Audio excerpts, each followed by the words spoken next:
Hello guys! So for today is gagala kami ni Rexy dahil birthday na aking pamangkin na si Chai Chai.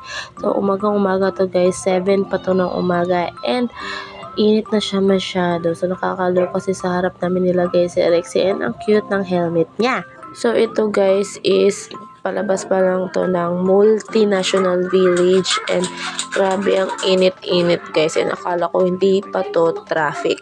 Pero tignan nyo guys, ang nadatnan namin sa highway. So, per traffic na as in, basta sa Manila talaga guys. Wala kang maaasahan kundi traffic every morning.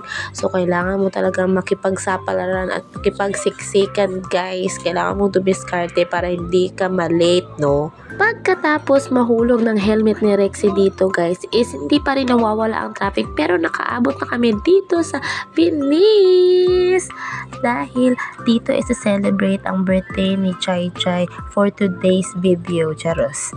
So walk lang muna kami dito dahil sarado pa ang kanilang playground. So ito na guys, bukas na sila ang first customer dito sa Kids Zona.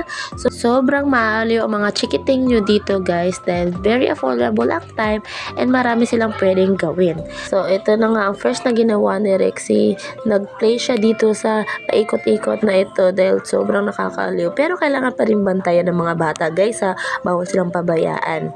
So ito is meron din silang mga fun things na pwedeng mag-cosplay ang mga kids, na pwede silang maging ice cream vendor katulad ni Chai Chai at Bubbles dyan sa video. Cute, diba? So ito si Rexy naging Japanese vendor. So pwede rin silang maging fast food vendor. Kung anong trip nyo guys, maraming pwede silang gawin dito and super cute. So ito na nga, meron din silang mga slide dito na safe to naman sa mga kids. Pero kailangan pa rin silang bantayan kasi you know, accidents can happen everywhere. Charos, English yun na. So ito, nag-aliwan ng mga kids, hindi magkasasa kung saan sila maglalaro. Dami kasi ano. So ito, nag-slide na ang tatlo. Si Rexy muna. O, diba? Hindi talaga takot. Next is si Ate Chai Chai, ang birthday girl. So ito, nag-stand. So dyan, bumalik si Bubbles dahil takot siya. My God. So ito lang dalawang nag-slide dahil takot si Bubbles. Next nilang ginawa is dito sila nagtatalon-talon and safe naman to guys. Pero kailangan 3 kids only policy lang daw sila.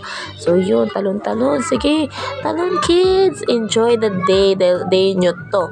Next is nag-cosplay na naman sila na nurse daw si Rexy at doctor daw si Bubbles. O diba? Nakakatuwa kasi akalain nyo baka someday, diba? Ganyan talaga maging career nila. Charis! So, ang area naman na to guys is para talaga sa mga maliliit na kids tulad nito ni Baby Zack para hindi sila madaganan doon sa mga malalaking naglalaro. So, ito safe naman to guys kasi maliit lang yung slide. Naging vendor na naman si Rexy dito, prutas vendor. 'Di ba? Ang cute tingnan, maka-costume talaga sila kahit anong gawin. And naaliw din ako kay Rexy kasi you know, ang ganda-ganda talaga ng baby ko. So ito, nag-grocery na nga si Chef Bubbles dito kay Aling Rexy.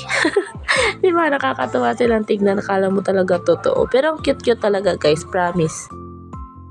Pagkatapos nilang maglaro is naglakad na kami papunta sa kainan namin dahil gutom na kaming lahat. Chai Chai! Happy birthday! Ate Chai, dito ka, Ate Chai. Dito ka. At yun na nga, kinantahan muna namin si Ate Chai Chai dahil gutom na kami. So, kanta first bago kain. Diba? Dapat ganyan naman talaga. Charas! Ito ang aming food dito sa Gilligan's. Guys, promise, sobrang sarap. So, ito na nga, mag-blow na saan ang birthday girl. Pero si Bubbles ang unang nag-blow. Pero happy birthday pa rin, Ate Chai! We love you so much!